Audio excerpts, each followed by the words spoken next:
For any two sets A and B, show that the power set of A intersection B is equal to the power set of A intersection the power set of B.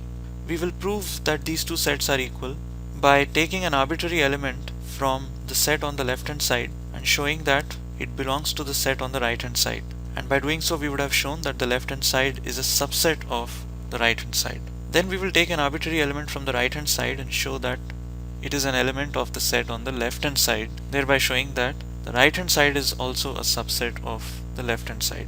So let's draw an arbitrary element from the set on the left hand side. Let X belong to the power set of A intersection B. Now the power set of any set is the set of all subsets of this set. So if X is an element of the power set of this set, this means that X is a subset of this set because the elements of the power set are subsets of that set. Now if X is a subset of A intersection B, so A intersection B is the set of elements that are common to both A and B, and if X is a subset of this, maybe it's a small subregion of A intersection B, X must be a subset of A and X must be a subset of B. This means X must be a subset of A and X must be a subset of B as well. Now if X is a subset of A, from the definition of the power set it follows that X must be an element of the power set of A, because the power set of A has all the subsets of A, and if X is one of those subsets, then X must be an element of that power set.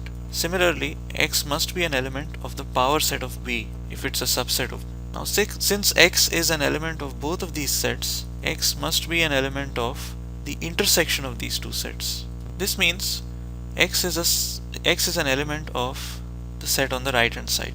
So the left hand side is a subset of the right hand side because an arbitrary element X drawn from the left hand side set turned out to be an element of the right hand side as well. Now let's draw an arbitrary element from the set on the right hand side. So let X belong to power set of A intersection the power set of B. If X belongs to the intersection of two sets, then X must belong to both of these two sets and X belongs to the power set of B. If X belongs to the power set of A, this means X must be a subset of A because any element of the power set of A is a subset of A. Likewise, X must also be a subset of the set B because it belongs to the power set of B. You can actually see that we are retracing our steps here. We are starting from here and we are going back up along this path. So in the next step you can guess that we will say that X is a subset of A intersection B because it's a subset of both of these sets, so it must be a subset of their intersection as well.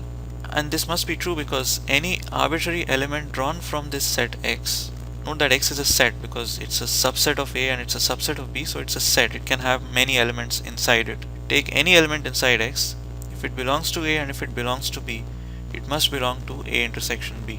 This applies for any element in X. So the entire set X can be said to be a subset of A intersection, and if it's a subset of A intersection B, then it must belong power set of A intersection B. So this means that the right hand side must be a subset of the left hand side, since an arbitrary element drawn from the right hand side turned out to be an element of the left hand side as well.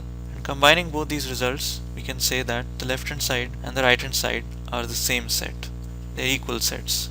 So since we retraced the steps that we had set out along on this side of the picture, in the right hand side of the picture we were basically retracing the steps that we took on the left hand side.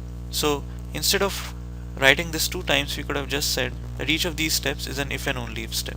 X is a power set of X belongs to the power set of A intersection B if and only if X is a subset of A intersection B, and this is true if and only if X is a subset of A and X is a subset of B. So each of these steps is basically a two-way implication. It's an if and only if move from any of these steps to any of the succeeding steps. So we didn't need to retrace and rewrite these steps in backwards order. We could have just said that each of these steps is an if and only if step and just written the entire sequence once.